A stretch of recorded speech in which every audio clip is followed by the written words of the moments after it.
சை, இந்த ஸ்கூல் முடிச்சதுக்கப்புறமா ஏன்டா டியூஷனில் வைக்கிறாங்களோ தெரில. சை, டியூஷன்னாலே ஒரு போர்.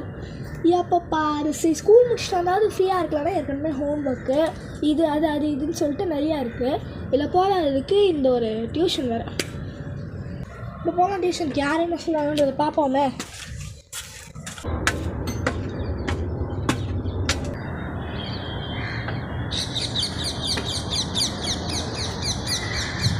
Excuse me ma'am, May I come in?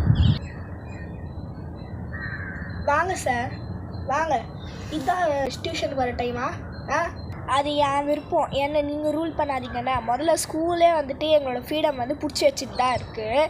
இதில் நீங்கள் வேறு வந்துட்டு டியூஷனில் வந்துட்டு இந்த டைமுக்கு வரேன் அந்த டைமுக்கு வரேன்னு சொல்கிறீங்க. எங்கள் ஃப்ரீடம் எங்கள் கையில். நீங்கள் ஒன்றும் ரூல் பண்ணுறோன்ற அவசியம் இல்லை. ஓகே, புரிஞ்சுதா? திமிரா பாரு. டியூஷனுக்கு வந்திருக்கான் மாதிரியா வந்திருக்கான். கையில் காப்பு என்ன, 2 கையில் மோதிரம் என்ன. இதெல்லாம் ஒரு ஸ்டூடெண்ட்டு. இதெல்லாம் ஸ்டூடெண்ட்னு சொன்னால் எனக்கு தான் அசிங்கம்.